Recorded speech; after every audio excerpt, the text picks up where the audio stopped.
This video will contain spoilers from the off, so you've been warned. Episode 7 of Shogun has just been released, and like every week, the episodes do just keep getting better and better. With the arrival of Toranaga's half-brother, Saeki Nobutatsu, we saw family dynamics, power play, scheming, and the fate of Toranaga's life and men rendered to the point where he had nowhere left to go and nothing left to be. With death being an honor amongst these men and being seen as a beautiful thing, "Where's the beauty in this?" was a spine-tingling line for this episode to conclude with, and I'm devastated about what happened to Nagakado. Was he naive? Yeah.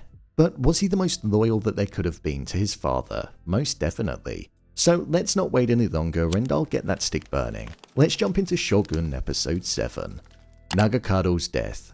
The final 15 minutes of Shogun are always the best. They just contain the climax of everything that the episode has been building towards. Why are those who have never fought in battle so eager to get into one? This was what Toranaga said to his son when Nagakado was pushing his father for an answer on if Crimson Sky was going to be going ahead or if he was going to surrender. That inexperience that we've seen embedded throughout Nagakado came to its peak in the climax of the episode. Within episode 4, when he commanded the attack on Joseon without telling anybody, that was the first sign of him wanting to be seen as powerful and respected, whilst also trying to make his father proud. And in this instance, a surprise attack on his uncle Saeki Nobutatsu whilst in the tea room was an opportunity where he wanted to seek revenge for the betrayal that his uncle did to his father and also his family.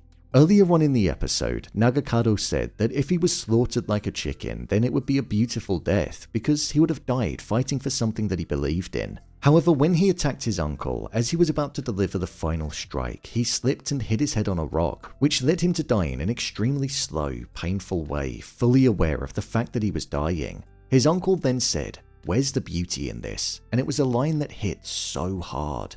Not only did Nagakado die in a way where his legacy, which is something that got a key focus in the episode, would be forgotten because it amounted to nothing, but also he ambushed his uncle in a way that would most likely be seen as a coward's approach.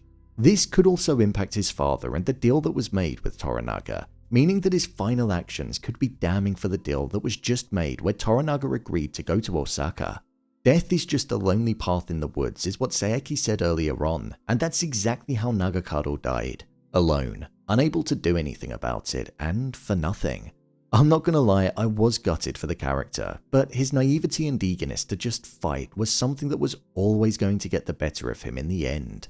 It's said that within history, Nagakado was based on the historical figure Matsudaira Tadayoshi, the fourth son of Ieyasu Tokugawa, and this son didn't actually die in this way. He actually participated in the ever-important Battle of Sekigahara, was wounded there, but was given the Kyosu domain and ultimately died in 1607.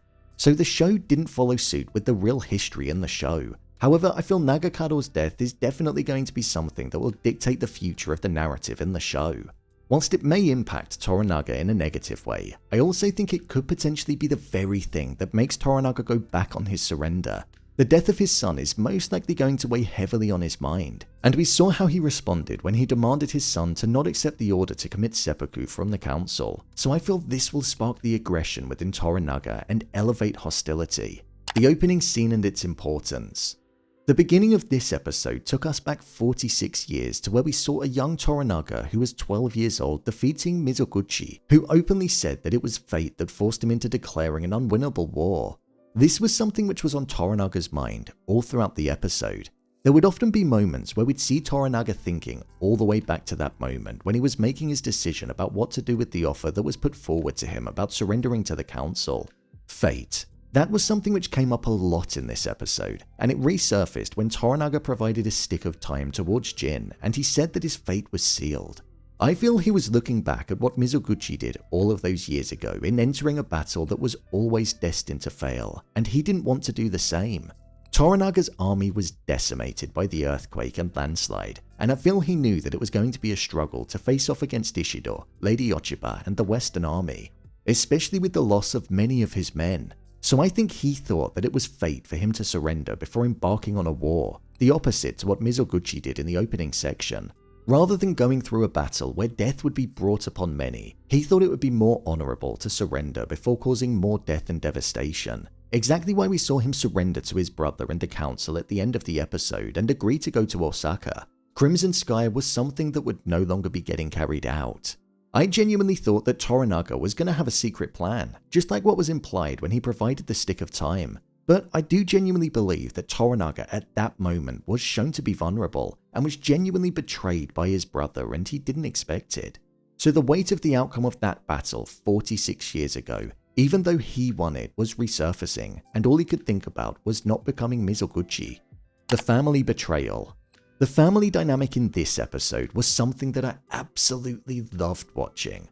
The first encounter between the brothers was something that I thought was just absolutely perfect. We didn't know if it was going to be tense, respectful, and how they'd get on. With Yabushige and Hiromatsu mentioning how they hadn't seen each other in a long while, it didn't provide a smooth foundation for us to expect. But we saw that pleasantries were exchanged between the both of them, and Toranaga was being a good host towards his brother. A moment that I thought was pretty funny was when Toranaga was complaining about the cost of Lady Kiku spending a week with his brother, and he referred to him as his mongrel half-brother, showing that he didn't have any respect for him and that it was just a front to try and get his brother on his side. Saeki was vital to Toranaga in order to give him some kind of upper hand when it came to being able to carry out Crimson Sky, and it seemed like Saeki was going to be loyal to his brother as long as Toranaga granted him the land of Izu, something which would have been taken away from Yabushige.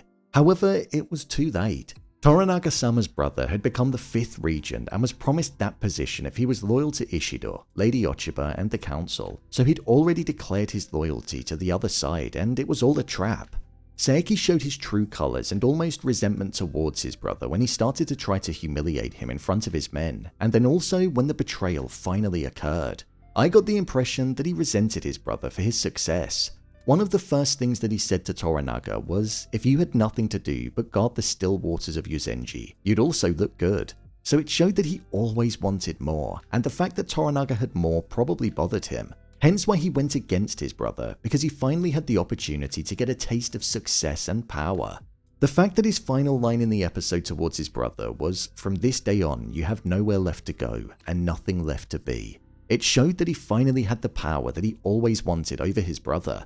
The fact that he was standing when he said that too and Toranaga was seated, again, showed that power imbalance that he always wanted in a visual way for us to digest. Lord Omi stirring the pot.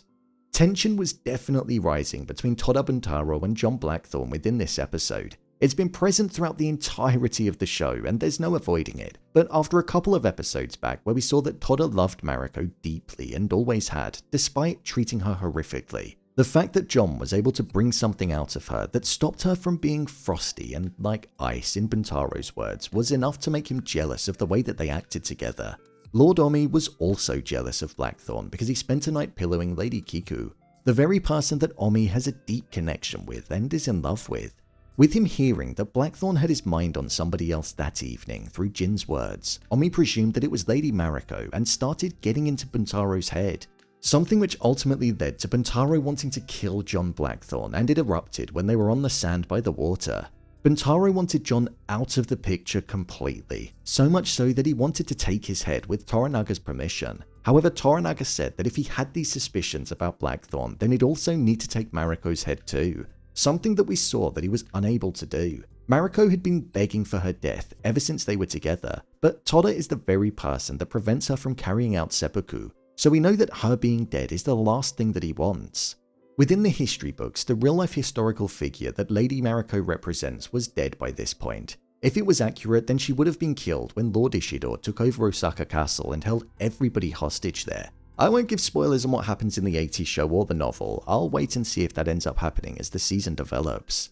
Toda Buntaro just won't kill his wife, nor will she let her die, so Toda is just gonna have to keep his feelings pent up inside of him. I'm hoping we're going to see some kind of moment where John has to save Toda Buntaro in battle, and then maybe a level of respect will get earned. That's what I'm hoping for anyway. Mariko still wanted to carry out seppuku and begged Toranaga to allow her to do it. She serves him and her loyalties lie with him, but even he doesn't want to let her do that. We saw last week that she has a role to play in this battle, a role which started out when her father wanted to protect the realm, and Toranaga isn't just going to let her die. He values her too much, and I genuinely believe that there is an ounce of care towards her from him. Yabushige has nowhere left to turn. One element of this episode that I thought was rather hilarious, and it was all self-inflicted, was Yabushige's mindset.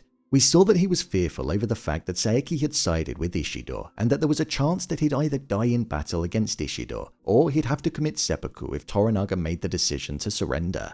Throughout the entire series so far, Yabushige had been playing both sides. He'd been loyal to Toranaga, but was also going behind his back and making secret deals with Ishido in order to keep him happy, and then jump ship if it looked like the odds were swinging in the other's favour. However, we saw that Igorishi's head was sent to Yabushige as an answer from Ishido when it came to the secret peace deal that he was trying to arrange for himself, again showing that he only had his best interests at heart. With the head being returned as a response, that showed that there was now no way that Ishido or Lady Ochiba would be listening to him or be prepared to spare his life when the time came. He was playing both sides for too long, and now, well, he got burned. So he was stuck with Toranaga whether he wanted it to be like that or not. It was on his mind that much that he was letting his frustrations out to John Blackthorne, even though they couldn't even understand each other. However, I thought this showed the stark contrast to how Yabushige once viewed Blackthorne. He was now essentially spilling his heart and head out towards him, even though he couldn't understand him.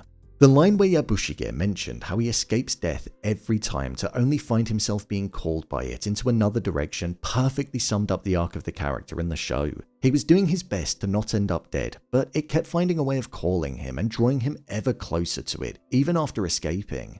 So with him stuck with Toranaga-sama now, I think we'll see him doubling down on his loyalty, and hopefully becoming the person that Toranaga always wanted him to be that's alongside him, as now he doesn't have anywhere else to turn. Overall review. I thought this was a really good episode of the show. I know there might be many people that say that it's slow, but I feel this show is all about the build-up.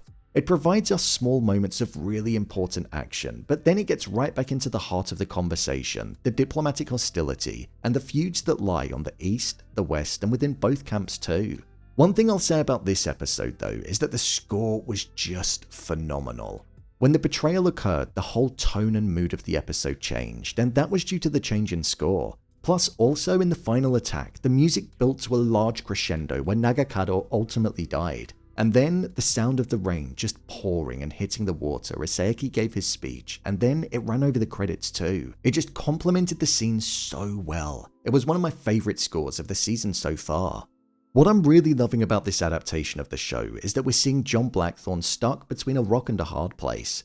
He has nowhere to go because he's not allowed to leave. He's sworn his loyalty to Toranaga, been showered with gifts and titles, yet he still feels like a prisoner and only has perceived freedom.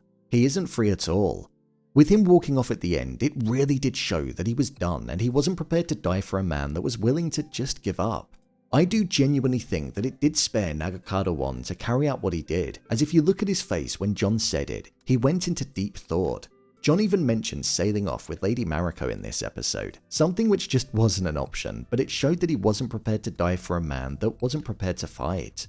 We've only got 3 episodes left, and as we draw ever closer to the finale, I can't help but wish that this show had multiple seasons. It's genuinely the best thing on TV right now, and it's not even close. Its pacing, performances, storytelling, action scenes, and just watchability has me hooked every time, and the episodes get me every week. All I can say is bring on the next episode, one which I think and hope will have action ingrained within it. So, there you have it, Shogun Episode 7 Ending Explained. If you want to see more videos on Shogun, then click on the card in the top corner. I've been covering every episode, so if you'd like to see every episode broken down, then there's a playlist over on the channel. What did you think of this episode? Let me know your thoughts in the comments below. As always, thanks for tuning into the video, and I'll see you in the next one. Yeah, I think our stick's burned out.